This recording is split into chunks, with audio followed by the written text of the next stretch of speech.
All right. Welcome to Refrigerated Diaries, coming to you live from the Podcast Detroit studio right here in the wonderful Detroit Shipping Co. We are live and direct with Lafuki and Divine. Providence. There we go. I like that. I was waiting for that jump in. That gap. Yeah. Had me So questioning. Lafuki and Divine Providence, we're going to have a little music playing for them in a little bit here. And then we also got my co-host, Chris Connections, here. What's good, you guys? All right. So we're going to talk a little bit about the music you guys do. We're going to go into a little bit about your connection with food and music, and just in general talk about what you think is going on with the city here. Thanks for being on the show, Absolutely. guys. Thanks for having us. Pleasure. Yeah, so for the people at home, tell us like what type of music you guys have. We have a difficulty in actually defining the kind of music we play. Initially, we said jazz, and then we said Afro jazz, and then we're at the Afro point. Spirit Jazz. Right now, we're at the Afro point. Spirit you know World what? Fusion and Jazz. I like to I look like at it Afro as Spirit, though. Yeah, okay. One Afro Spirit is nice. on though. YouTube, we just talk about I'll YouTube. Just roll with that one. On YouTube, there was a concert with Miles Davis before he went on. I think it was Owls of Right, and they asked him, what she would say about your music. He said, "Call it whatever you want."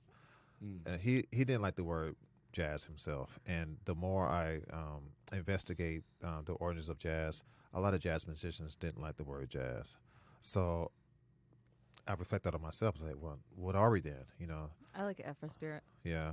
Miles Davis would say Yeah. social music, and it's a very spiritual journey. Something that Miles. moves you. Yeah. So it's like just limited to just one name, and plus it has a lot of connotations of, we didn't name it, you guys named it.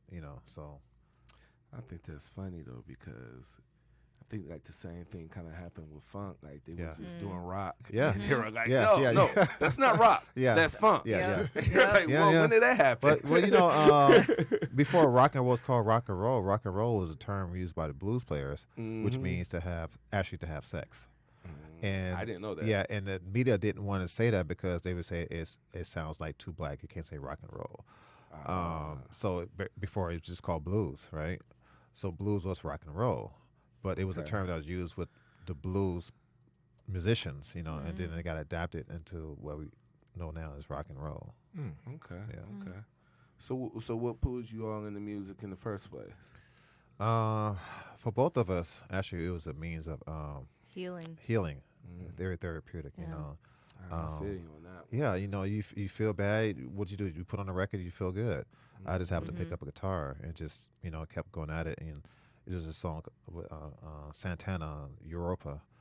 I must have played that song Yeah. every million day times. for 2 months. I like Black Magic Woman. Either one. Santana's a beast. Any one of them. And he's coming to town soon. He's coming to town. He's going to be with with Earth, and Wind, Fire. And I'm like, Whoa, oh, when is Yes. this? Yeah, In August. in August. August what? I can't remember. It's coming man. up. I think it's early The tickets August. are so high, man. I'm like, I guess we're getting the lawn seats. It's $60 for the lawn. We're like, I think we'll. Yeah, I think we'll, bring an umbrella and some blankets and I might have to do that. yeah. Yeah, definitely healing. Yeah. But yeah, it was a song that Europa really put me on the path as far as discovery and with sound and spirituality and history, knowing yourself. And from there, it went to John McLaughlin, it went to John Coltrane, with the Miles Davis. And then you start, when you start reading about these guys, you really learn about your history because this is social music. This wasn't just something that was related to money. This was music that was relating to what was happening at that Right. time. That it's not just entertainment. There's a Yeah, and it started to purpose. make sense. Like, Right. wow, this is deep. I never looked at it like that. Yeah, I mean, the civil rights had music. Mm. Yeah, it just makes sense. So what type of experience do you guys provide then? Because listen to the name at that Oh, Afro man. spirit. Yeah, the essence of our music is definitely Afrocentric. It has to have the congas, the djembe, the drum. It all starts from that. And actually, that had, as a Santana fan, he emphasizes the Percussion, Afro yeah. central theme of his music, And that got me to discover. It's like, wow, this is, I had no idea. We know Black Magic Woman is a beautiful song, and all those songs he made like in early and mid '70s, but the historical and the social commentary of it, we forget about it because the song is so good. It's forever, right? It's. Yeah. Well, I mean, coming up, I'm just looking through YouTube and I find a song that I love. Oh, so man. I have no basis for where. Yeah, the music no comes from. contents. It's like it's a beautiful song, but what was going on with them at the time? What's going on with Miles Davis? Why was John Coltrane sound so angry? Because well, you know what? I'm glad you're talking about that because that's an excellent segue. Let me do a segue. That was slick. That was a real slick right there. Amazing. So, you're talking about the challenges, right? Like, what kind of challenges have you guys faced in the music industry? And for people who want to perform, what type of challenges can they expect to see? Well, I would say the most challenging thing dealing with like other venues and things like that put us on is understanding what we're trying to do. Okay. When we first started off, they give us some shows, things like that. I don't think they knew what to expect from us because we were very like eclectic. We're multi-generational, multi-religious. We have Black, white, Indian, young, old. So coming on stage, they don't know what to expect. But when we play, they're like, "Oh, okay, I get it. You guys should have been put in a different, different slot." So that's been not necessarily a struggle, but people trying to define us, but the blessings of that, once they find out what we are about, once they hear us, they understand what we're trying to do. Right. And I would say for artists that are coming up, be true to yourself. And know your worth, because a lot of times Definitely. venues want to take advantage of artists, or it's just there's not this level of respect that it's just music, you don't need to be paid that much, or it's just this, or it's just the door. And I think as artists, for us to have a level of respect for ourselves, like, no, this is our worth, this is how much blood, sweat, and tears have gone into this work, and this is spiritual work, and it's sacred work, and it's not just entertainment. I'm not just here to like appease you because you're bored on a Friday night. There's more to it. Like, yeah, of course you want to have a good time. It's going to bring joy. Yeah. But having that deeper connection to music and what it means. It sounds like a lot of that is trying to make sure you could push and find your own lane without going too commercial. Mm-hmm. Yeah, it's a big challenge. Yeah, and that is a huge challenge. Looking at the history of music, that's the struggle. That's the struggle of being authentic to yourself and not necessarily following what's going on, because we all are complicated people and we all have something to bring to the table, and we all can bring something that's original.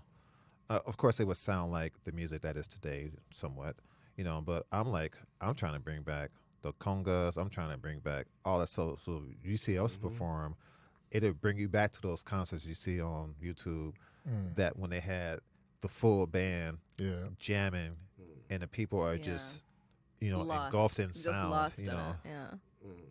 Putting their hands up. Yeah. leave it like like it just left church or something. Let me find a lighter. So when they come, so when we come to listen to your music, should we bring a couple, or do you like bring your boys?